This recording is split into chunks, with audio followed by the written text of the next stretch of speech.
사랑이 뭔지, 진정한 사랑은 어떻게 하는 건지 알고 싶은 사람은 고린도전서 13장을 읽어보면 많은 도움을 얻을 수가 있습니다. 그래서 고린도전서 13장을 사랑장이라고 말합니다.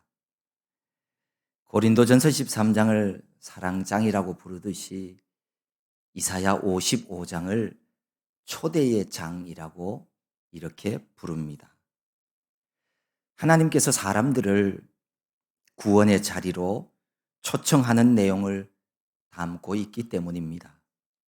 하나님께서 모든 사람을 구원과 회복으로 초대하고 계십니다.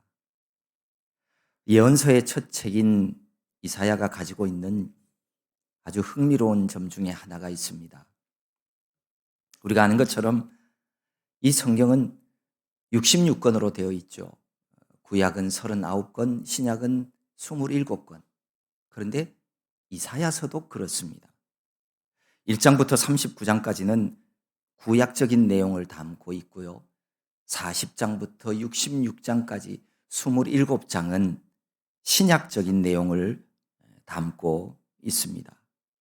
그래서 이 이사야서를 작은 성서다라고 부르는 사람도 있습니다.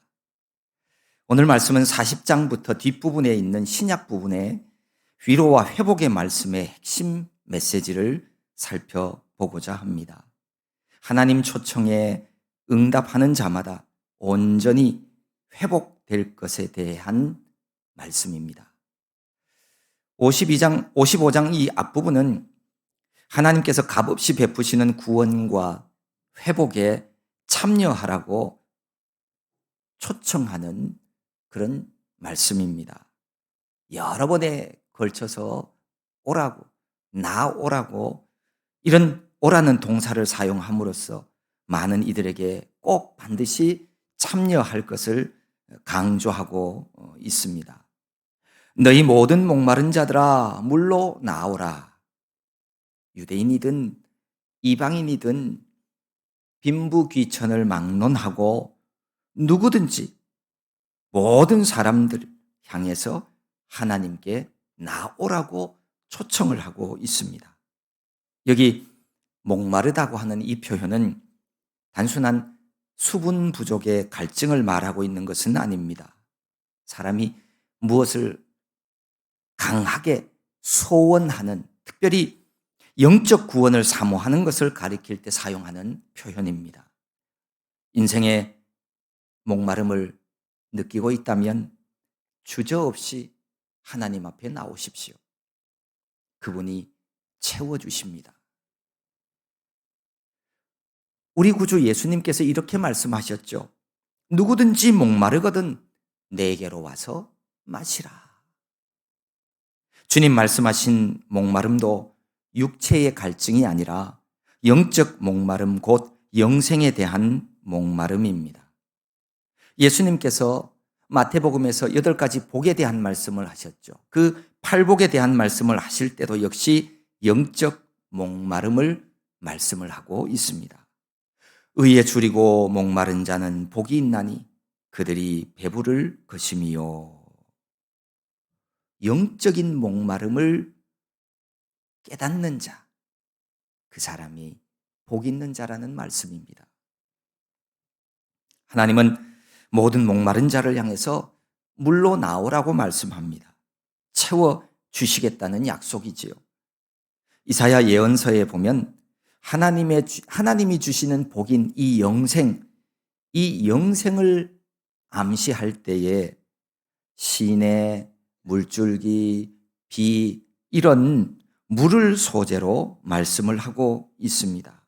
물은 영적인 목마름인 영생의 물을 뜻합니다. 오늘 우리가 읽은 성경 이사야 55장 1절 이 원문에는 1절 맨 앞에 호라고 하는 감탄사가 기록되어 있습니다. 이 감탄사는 어떤 큰 관심거리나 아니면 아주 중요한 말을 할 때 사용하는 그런 감탄사입니다. 그래서 우리 성경에 오호라라고 하는 감탄사를 넣은 것도 바로 번역상 그런 이유 때문입니다. 구약시대에는 하나님의 구원이 택한 백성 이스라엘 사람들에게만 주어진 특권이라고 사람들이 여겼어요. 그런데 하나님은 예언자 이사야를 통해서 이방인을 포함한 모든 사람에게 하나님의 구원이 허락되어 있다고 그렇게 선포를 하는 겁니다. 그것도 값없이 주어진다는 사실을 알리기 위해서 감탄사를 적고 그렇게 감탄사로 시작을 하고 있습니다. 돈 없는 자도 와서 값없이 포도주와 젖을 사라. 참, 이 얼마나 대단한 초청이요. 절대자 하나님의 은혜인지 모릅니다. 세상에 이것보다도 더 놀라운 소식이 어디에 있겠습니까? 값없이 영생을 주시겠다는 겁니다. 이 하나님의 초청에 응하는 자들만이 누리게 되는 복이죠. 흔히 사람들이 이런 얘기를 합니다. 먹고 살기 위해서 일한다 라고요. 다른 말로 배부르게 할 양식을 위하여 수고한다는 말이죠. 돈을 버는 이유는 그 돈으로 양식을 사 먹기 위해서입니다. 그런데 사람들이 자신을 살릴 수도 없고 배부르게 할 수도 없는 양식 아닌 것을 위해서 수고하며 돈을 지불하고 있다고 그렇게 말씀하고 있습니다. 이 말을 문자적으로 표현하면 이렇습니다. 인간은 배부름과 행복을 얻기 위해 노력하지만 결국은 모두가 다 실망하고 만다. 생명을 유지하게 하는 이 빵을 얻기 위해서 돈을 버는데 어리석은 사람들은 배부르게 하지 못할 빵을 사며 헛되이 돈을 낭비한다는 겁니다. 여기서 말하는 빵, 곧 양식은 육신을 살찌우는 빵이 아니라 우리의 영혼을 살찌우는 그 양식을 말합니다. 사람에게는 육체와 영혼이 있듯이 육체를 위한 빵도 필요하고 내 영혼을 위한 양식도 필요한 겁니다. 우리가 알고 있어야 될 중요한 사실 한 가지는 영혼을 살게 하는 양식은 사람이 수고하고 노력해서 번 돈, 그 돈으로는 살 수 없다는 사실입니다. 인간의 노력으로 영혼의 양식을 살 수 있다고 생각하는 사람들이 있는데 미안하지만 그런 사람들은 죽는 날까지 그 양식을 얻을 수 없습니다.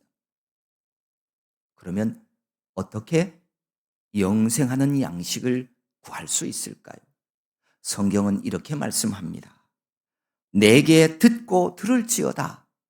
그리하면 너희가 좋은 것을 먹을 것이며 직역하면 부지런히 나를 들으라. 그리고 좋은 것을 먹으라 라는 뜻입니다. 하나님의 말씀을 부지런히 들으면 좋은 것을 먹게 된다는 것입니다. 하나님의 말씀을 듣고 먹는다는 것은 메시아의 구속 사역을 깨닫고 믿음으로 그것을 받아들이는 것을 말합니다. 그렇게 함으로써 육의 생명이 아닌 영의 생명을 얻게 됩니다. 하나님의 말씀을 듣고 먹으면 너희 자신들이 기름진 것으로 즐거움을 얻으리라고 못 받고 있습니다. 여기 이 기름진 것이라고 하는 이 표현은 성경에서 최고의 음식을 말할 때 사용되는 용어입니다. 성경 제일 앞 창세기에 보면 이삭이 아들 야곱에게 복을 빌 때에 이렇게 축복했죠. 하나님은 하늘의 이슬과 땅의 기름짐이며 풍성한 곡식과 포도주를 내게 주시기를 원하노라. 땅에 기름진 것은 이 세상에 이 땅에 있는 최고의 것을 의미합니다. 하나님께서 와서 말씀을 듣고 먹으면 구속함을 경험한 자가 누리게 되는 부와 풍성한 복으로 즐거움을 얻으리라고 약속을 하십니다. 하나님의 초청에 응해서 나와서 귀를 기울이고 들으면 좋은 것을 먹고 기름진 것으로 즐거움을 얻으며 영혼이 살아나게 될 것이라고 그렇게 하나님은 약속하고 계십니다. 하나님은 지금도 끊임없이 계속해서 우리 육체와 영의 온전한 회복의 자리로 만민을 초청하고 계십니다. 그분이 바로 사랑의 하나님이시죠. 영원히 살 수 있는 방법이 하나님께 나와 귀를 기울이고 들어야 함을 말씀하시면서 하나님은 이제 메시아를 통해서 영원한 구원의 언약을 새롭게 맺고자 하십니다. 이 언약은 다윗 언약과 같이 영원한 언약입니다.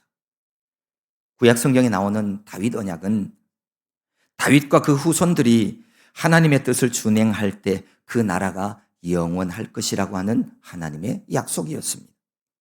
하나님께서 메시아를 세우셔서 그를 통해 하나님께 나아가는 자들에게 새 생명 주시고 영원히 하나님 통치를 받으며 영화로운 삶을 살게 될 것을 약속해 주고 계십니다. 천하 만민이 하나님께 나아가 참된 회복을 이루도록 하실 메시아가 누구냐 하면 바로 우리 주 예수 그리스도이십니다. 이제 우리와 하나님 사이에는 예수님을 통해서 주어진 영원한 언약이 주어져 있습니다.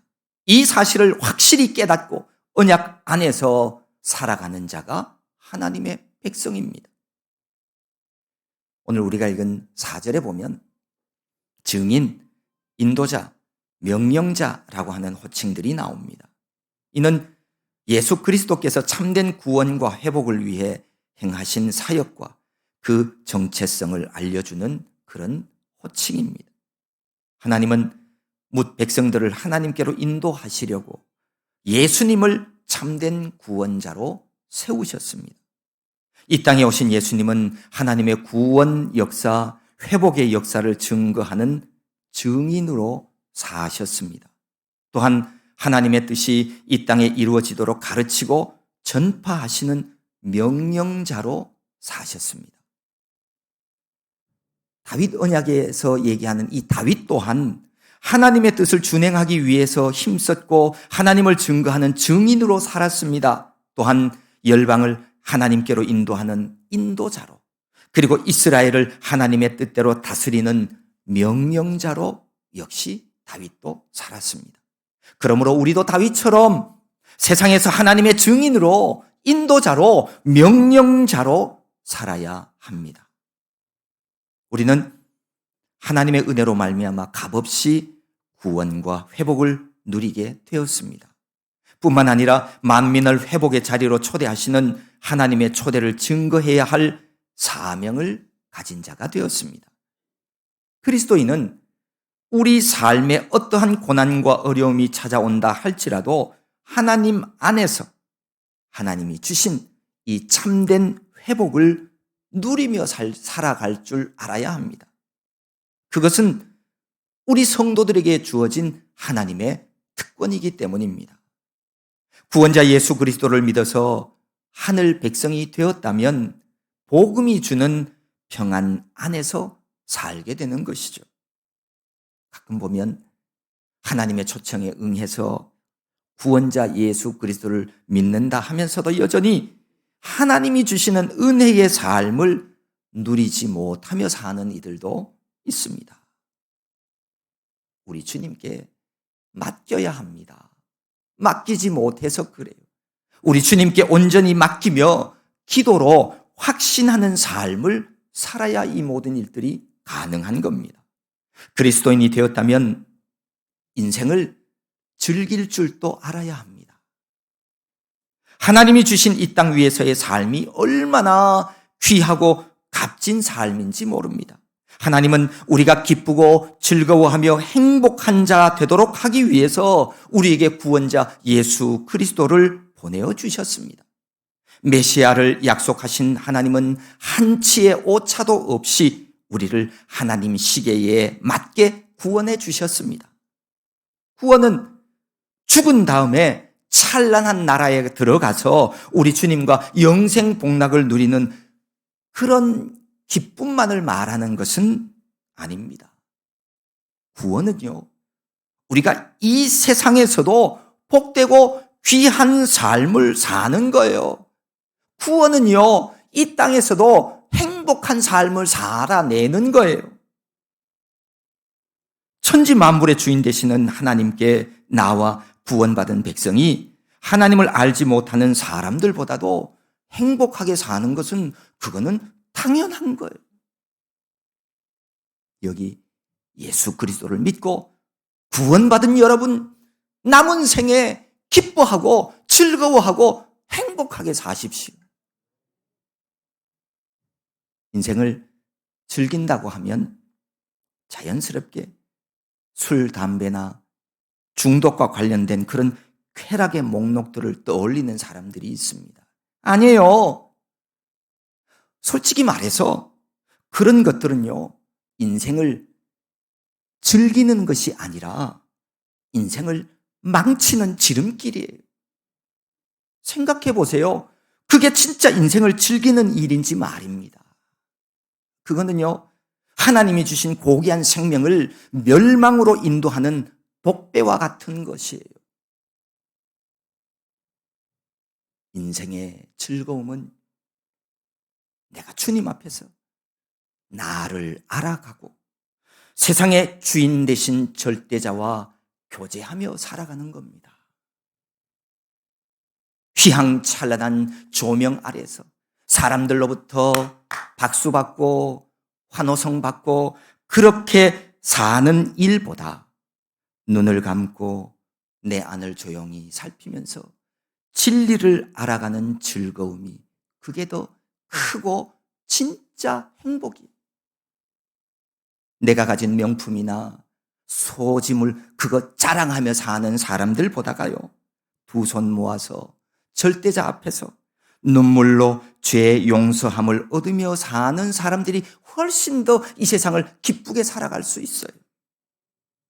하나님 앞에서 눈물 흘릴 줄 아는 사람들이 더 행복하고 더 아름다운 미소로 생활할 수가 있습니다.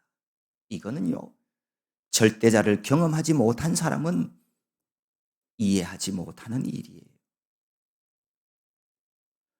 그리스도인들이 행복하다는 것이 내면적이고 영적인 즐거움만을 말하고 있는 것은 아닙니다. 우리 육체도 육체로 얻어지는 그런 즐거움도 있어요.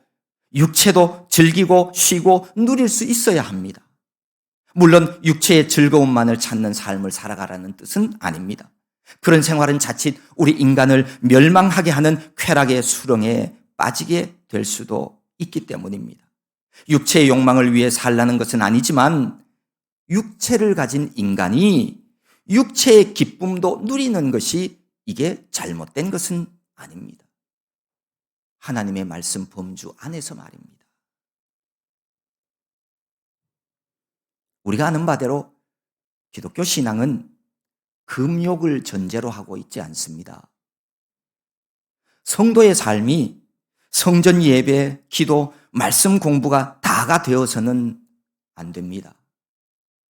신앙생활을 위한 기본적인 경건 시간이 필요하지만 그리스도인의 최고의 삶은 말씀 따라 사랑하며 기뻐하며 그렇게 사는 데 있습니다.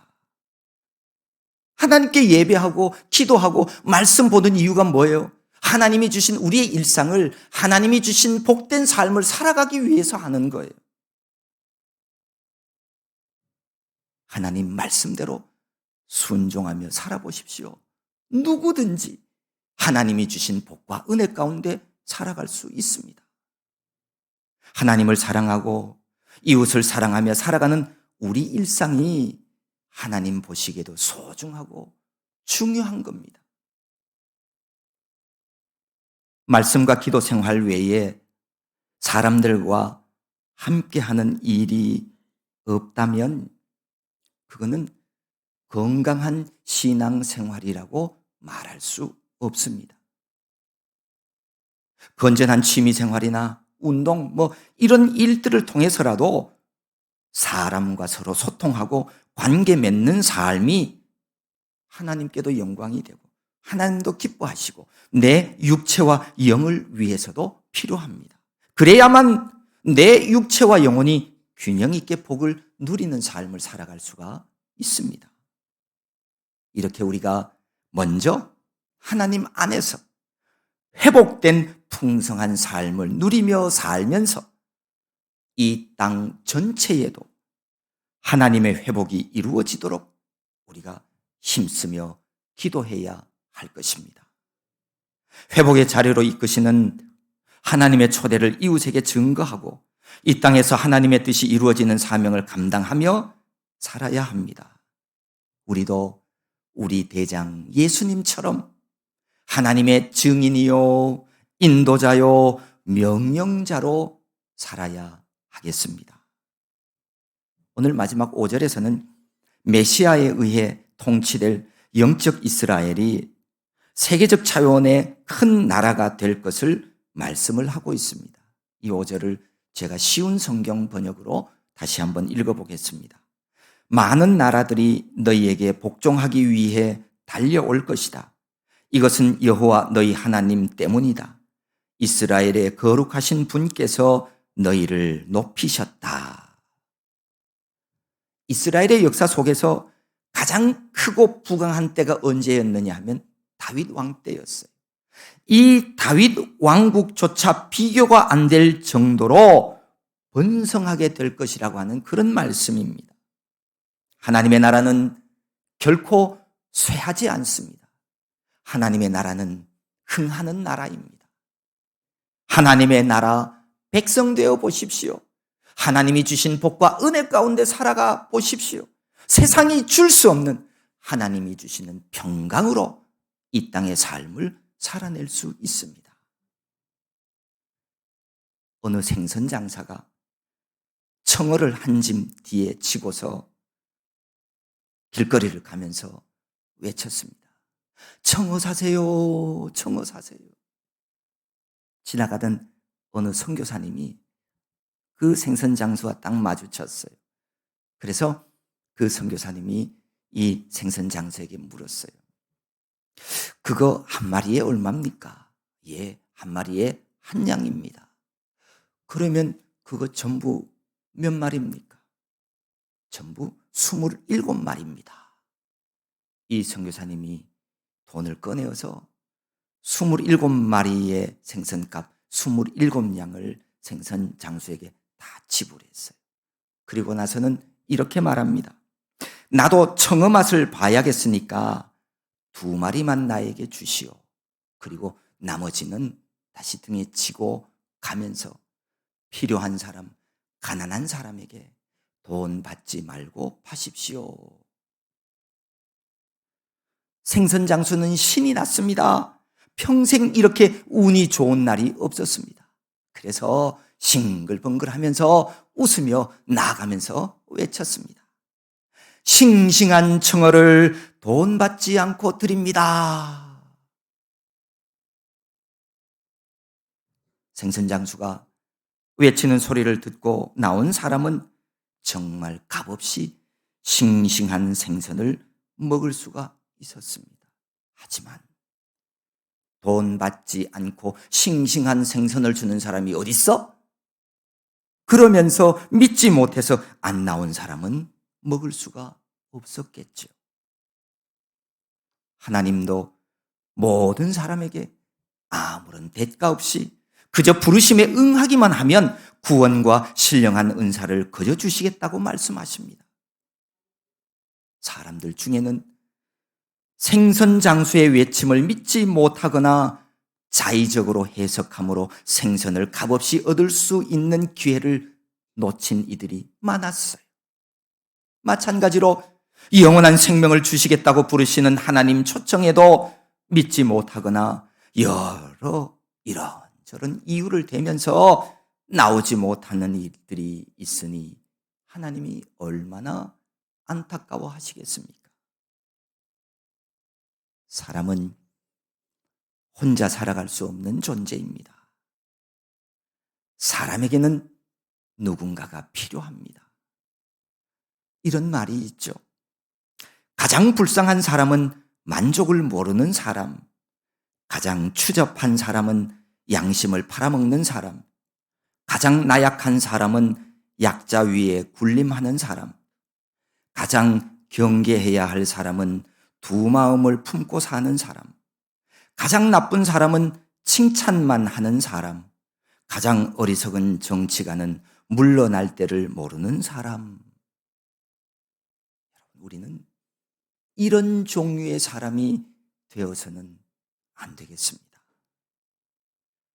인류의 가장 큰 위협은 기근도 아니고 바이러스나 병균도 아니고 암도 아니고 바로 사람이라고 합니다.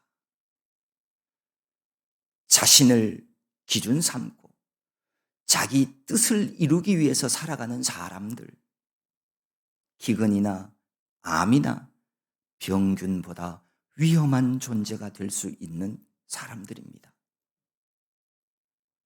사람에게는 사랑하는 사람도 있어야 되고요, 절대자 하나님도 계셔야 합니다. 하나님을 만나지 않으면 인생의 목마름을 해결할 방법이 없어요. 육체의 목마름도 견디기 어렵지만 우리 영혼의 목마름은 내 영혼과 내 육체를 파괴할 수도 있습니다.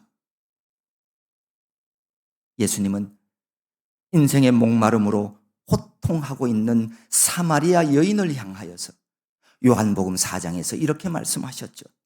내가 주는 물을 마시는 자는 영원히 목마르지 아니하리니 내가 주는 물은 그 속에서 영생하도록 솟아나는 샘물이 되리라.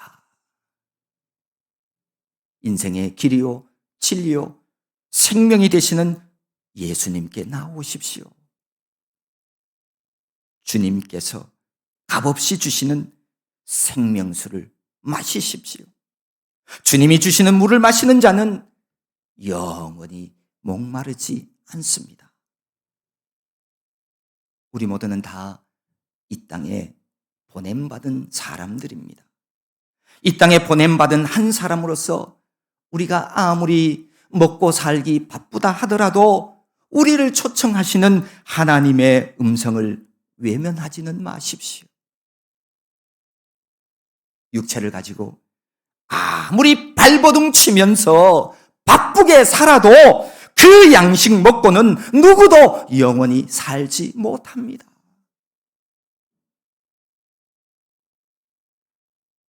하나님의 초청에 응할 수 없이 바쁘게 살아가는 것, 그건 좋은 게 아니에요. 바쁘다고 다 좋은 게 아니에요. 영생을 위해 살아야 합니다. 먹고도 영원히 살지 못할 양식을 위하여 인생을 소진하는 사람이 있다면 그렇게 하지 마십시오. 배부르게 하지 못할 것을 위하여 수고하는 그 헛된 수고를 이제는 그만 그치십시오.